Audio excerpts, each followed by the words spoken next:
The largest toothed whale in the world is a giant slayer, and it hunts in perfect darkness. From the freezing cold of the Norwegian Sea to the tropical waters of the Caribbean, clans of deep-diving, squid-hunting, chit-chatting, big-brain mammals patrol the ocean's depths. A 2-kilometer, 60-minute drive into freezing darkness to fight and eat giant squids is just a regular Tuesday for a sperm whale. This is the sperm whale.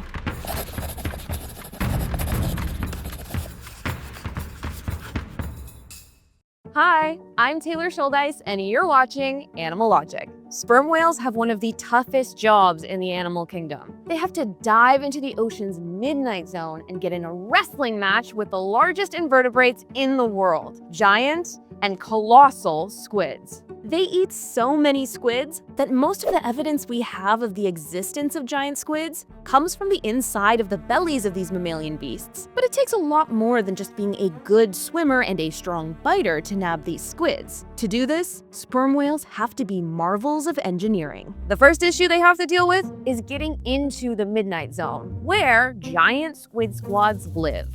Fat floats, and whales are, to put it respectfully, a bit on the heavy side. Nothing wrong with that. To get up to 3,000 meters below the surface, sperm whales draw cold seawater into its nasal passages. This cools down a white waxy substance in the head called spermaceti and turns it into solid wax. The solid wax is much more dense than in liquid form, and it makes the sperm whale sink. Think of this process like an evolutionary ballast. Instead of sperm whales wasting energy swimming downwards, they can activate diver mode and free fall with minimal effort. Preserving energy and oxygen is key when hunting over half a ton of food a day. The global population of sperm whales catch about 100 million tons of seafood per year. That's a little more than all the wild catch of the world's commercial fisheries combined. Holy mackerel, that's a lot of seafood. But getting down there is easy. Even I could do it. The hard part is surviving. Whales withstand the immense pressure thanks to their collapsible lungs and flexible ribs. Their lungs basically become deflated balloons, which stops them from absorbing nitrogen in the air stored in the lungs. And instead of relying on air to get their oxygen, they store it in their blood and muscles. Their body switches to low power mode, letting them stay underwater for an entire episode of Euphoria. Just think about it. All the drama above and below the sea. Okay, you've made it into the depths of marine hell. Now, how would you go about finding a giant squid? We have a lot of trouble with that, and have only spotted a handful of them alive at these depths. But sperm whales have a power we don't have. The power of friendship and echolocation. Sperm whales can navigate complete darkness by using its head as a sonar. They emit loud clicks and listen to the echoes to create a mental 3D map of the dark. These far-reaching clicks, which are some of the loudest animal-made sounds on Earth, are used to map out the location of their prey in an intense game of pitch-black hide-and-seek. And sometimes, the mental map echolocation creates has a giant X that says, "Here be monstrous meals." Then, it's time to engage in hunt mode. What happens next? We only know based on indirect evidence. Squid versus whale. A battle which has never been seen and remains a mystery. It combines Lovecraftian horror, thalassophobia, and megalophobia. Hopefully one day we'll be able to see it, but for now, all we have as evidence are its after effects. Whales carry their battle scars on their skin, and the indigestible body parts of their foes in their stomachs. Those wounds are the whale definition of street cred. You see these giant beaks? They were all found in the belly of a whale. But getting those beaks in those bellies is a whole other issue. Thankfully, sperm whales come equipped with premium squid-catching gear. The sperm whale only has bottom teeth, which slide and lock perfectly into place in their toothless, fleshy upper jaw. This allows them to suction and then swallow their delicious entrees whole. Besides giant squids, cods, deep-sea sharks, and even some larger anglerfish are often found in sperm whale bellies. This summer, we have the ultimate nation versus nation challenge, the World Cup of plant-based meats. The worldly Animalogic team are showing me their favorite ways to prepare Beyond Meat and asking me some questions of myths that they've seen online. Representing Spain, our DOP, Rachel! representing Colombia, our producer, Andres. And representing Canada, me! Rachel is making Spanish albondiga skewers with Beyond Meat, and she has a question. Is plant-based meat ultra-processed and full of chemicals? Not all processed foods are created equal, and a nutritious plant-based burger with Clean Label Project certified ingredients isn't the same as processed meats, candies, or pastries. Some people think that plant-based meats are made with mystery ingredients, but when you look at the label, it's a lot less dramatic. It's really just plant-based ingredients. Let's try it. Delicious. Next, we have Andres, who made a Colombian street-style sandwich made with Beyond Steak, and he has a question. Is plant-based meat full of sodium? The new Beyond Beef and Beyond Burgers have only about 14% of your daily value of sodium. Sometimes people compare the sodium content of a Beyond Meat product to that of unseasoned meat. And that's not an apples to apples comparison, because most people are not eating unseasoned meat. And seasoning has, salt. And last but not least is me, and I made a Maple Smokehouse Beyond Burger. I know what you eat is your personal choice, so I'm not gonna tell you what to eat. But I can tell you that you can get creative and make delicious meals. Most Beyond Meat customers are not even vegan. They just like it because they're trying to cut down on meat, or they just like a delicious meal. So don't believe the propaganda. Just come enjoy a nice plant-based meal with us, and let us know in the comments which of these looks the most delicious. A big part of their success hunting giants in the dark and thriving in these light-forsaken places is their ginormous head. A sperm whale's head makes up 1/3 of its total body length, with mature males reaching over 15 meters. So if we do the math, this means sperm whales have heads that are 5 meters long. That's enough room to house the largest brain in the animal kingdom. 8 kilograms of goopy goodness, or about 5 times as heavy as your brain. One of their big brain moves is being able to live in societies. But we'll get back to this in a little bit. For now, let's focus on the adaptation that gave them their name, the fluid in their heads, the spermaceti. In the 1700s, whalers caught and cut open sperm whale heads, and in each one of them found up to 3,000 liters of a light, yellowish fluid that reminded sailors of a reproductive fluid. Hence, the name sperm whale and the term spermaceti. But the seamen were wrong. As you can imagine from the fact that it's in their head, spermaceti is not for reproduction, but an evolutionary jack of all trades, aiding in everything from buoyancy control, diving, echolocation, and combat.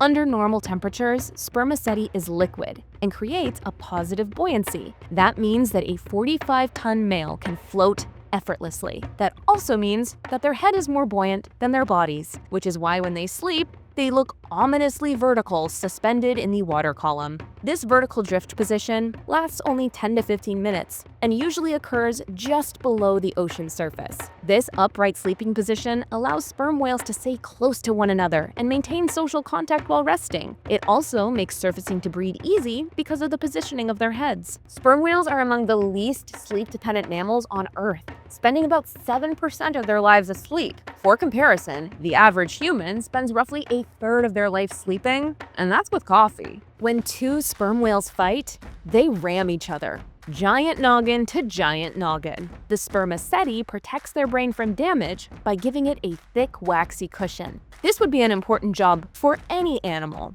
but for the sperm, it's crucial because their brains are truly special. It has a complex neocortex system with an abundance of spindle neurons. In humans, these same neurological structures are related to social networks, speech, and empathy. All of these behaviors have been observed in sperm whales in their clan interactions and when defending themselves from predators. It's hard to believe that the world's largest predator has predators, right? Like, who is silly enough, or should I say, smart enough, to fight a sperm whale? The answer is the brainiac of the ocean, the killer whale, or Orca. Pods of orcas are smart to avoid mature bull sperm whales that are up to 6 times heavier and 3 times longer than the average killer whale. That's why they usually go for females or babies. The difference in size between male and female sperm whales is one of the most extreme examples of sexual dimorphism in the animal kingdom. Just look at the difference. A female will only reach a maximum of 13 meters, while a male will grow up to 20 meters and weigh up to 3 times more. When orcas attack a clan, sperm whales use a defensive position called the Marguerite formation. The stronger members of the clan circle around the most vulnerable, with their tails facing outward and heads pointed towards the center. If the orcas attack, the sperm whales use their tails and heads to fend them off. But sometimes orcas succeed, and they take young or sick sperm whales, making them the sperm whale's greatest natural threats. Defense is only one of the sperm whale's group activities. These groups, which can sometimes be up to 70 whales strong, are communities in which whales seem to dance and play together, doing all sorts of dips and twirls. And on a more practical level, they hunt and take care of babies communally. New mothers even take turns nursing each other's calves. It just makes good sense to split responsibilities with the other ladies. Who else is going to feed and watch the baby while mom's off hunting giant squid, especially when calves nurse for up to 5 years? Ugh, the life of a single mom. These complicated social structures are organized the same way as humans. No, not by social media, but through language. Remember those loud clicks that sperm whales use for echolocation? Well, those acoustic vocalizations are also used to communicate with one another in intentional sound patterns called codas. Codas differ from clan to clan, which means that communication is a learned behavior. Baby sperm whales aren't born knowing how to communicate, but instead, they babble and mimic sounds until they too know how to communicate with their home group. That's exactly how human babies learn to speak. Unfortunately, some of the first things they might learn to say is, "Stay away from humans." The human attacks on sperm whales go back to the 17th century, when their Spermaceti was prized for making high-quality candles, lubricating machinery, and even producing cosmetics. Although Spermaceti candles burned cleaner, brighter, and longer than the common beef tallow candle, it was way more expensive and reserved for only the wealthy. Think of it like a Gwyneth Paltrow goop candle of its time. This candle smells like my Spermaceti. To defend themselves from whalers, sperm whales were reported to use their giant heads as battering rams, striking and in some cases sinking whaling ships. Moby Dick was inspired by the sinking of a whaling ship, the Essex, by a sperm whale in 1920. But despite their intelligence and power, sperm whales spent centuries in a losing battle with humans. More than 200 years of commercial whaling wiped out half of their global population. But thanks in part to the Greenpeace Save the Whales campaign and a global ban on commercial whaling in the 1980s, today's sperm whale numbers are no longer considered endangered. That doesn't mean we're no longer their biggest threat. Human activities like commercial fishing and shipping are a huge problem for them. Sperm whales rest near the surface, making them extremely vulnerable to fatal ship strikes. Efforts by the Caribbean nation of Dominica are leading the way in sperm whale conservation by creating a 700 square kilometer ocean reserve where no commercial vessels or fishing are allowed. Sperm whales' iron-rich poop create plankton blooms that are extremely effective at capturing carbon dioxide. They also like to poop in unison when socializing. A population of 250 sperm whales can help stimulate enough plankton growth to capture the carbon of roughly 18,000 acres of forest. In the words of Herman Melville, the author of Moby Dick, "There is a majesty in the sperm whale which no other fish possesses." And man, was he both right and wrong. Of course, they're not fish, but they are majestic as fluke. Here's to the best whale with the worst name. It's not good. If you liked this episode, make sure to check out our episode on the largest predators in the ocean at different times in Earth's history. It includes sperm whales as the current heavyweight champions, of course. So, what should we talk about next? Please let me know in the comments and don't forget to subscribe for new videos every week. See ya!